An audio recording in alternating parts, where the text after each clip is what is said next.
In this video, are you aware that spray foam insulation in your loft could possibly render your property unmortgageable? We've had several sales fall down because of this, the last one being today, where our clients were ready to go. They had a fantastic offer that was lower than anything they could possibly get now, but unfortunately the survey has come back and has pointed out the spray foam insulation in the loft, and this particular lender refused full stop. In the past, previous lenders have responded with anything from a flat refusal to a retention to cover the cost of an entire roof, which on one occasion was about £50,000. The reason for this is that there is concern that when the spray foam insulation has been there for a long time, it can cause the actual rafters to rot. So here's some information. I do have it written down so that I don't forget what I need to say. So spray foam insulation, or SPF, is a liquid that expands and solidifies. So far so good, but that means if the roof space is sealed, air circulation is massively restricted. Lack of airflow causes condensation, which can cause roof supports to weaken or even rot over time. Depending on which type of spray foam insulation, you have more on that shortly. A hard set insulation material can strain the roof timbers, causing distortion and instability. It becomes a significant dilemma when you factor in potential long-term detriments to the building structure and concerns that SPF may have health consequences for people with conditions affecting their breathing.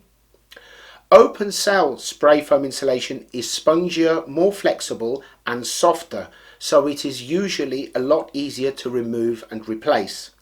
Closed cell SPF set rigid, preventing air or moisture movement. It is more stable but probably more expensive to remove than the original insulation. If you are set on remortgaging, remove spray foam insulation. Removing it is a possibility.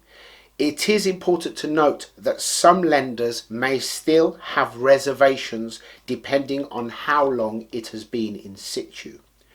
Removal isn't a straightforward job because the spray application gets into every nook and cranny. If the insulation has been in place for several years, a mortgage lender might decide that there's still too substantial a risk that damage has already been done. It is essential to seek professional advice or commission a surveyor before taking drastic actions.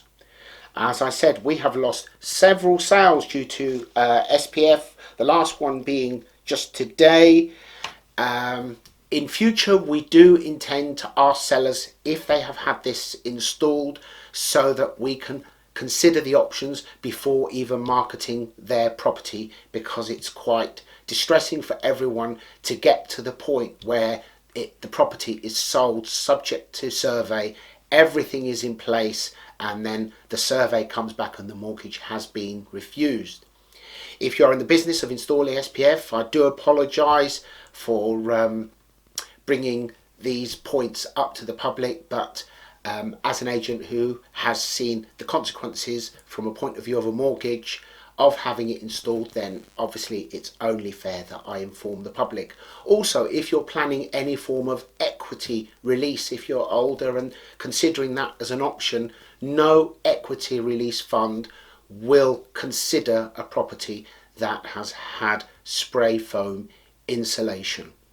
One other point to note, although it is a good insulator, with regards to the EPC will only consider one form of insulation in the loft. It will only take one of them into account, either in the joists or in the rafters. So you would be better to completely update the insulation in the joists in your lofts to the very latest one. Ensure that you have the paperwork to show the EPC assessor so that you can get full credit for your EPC.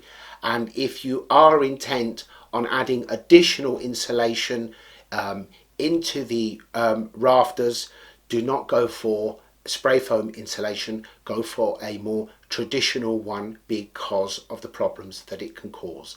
I hope that this has been of help to you, and I will see you in the next video.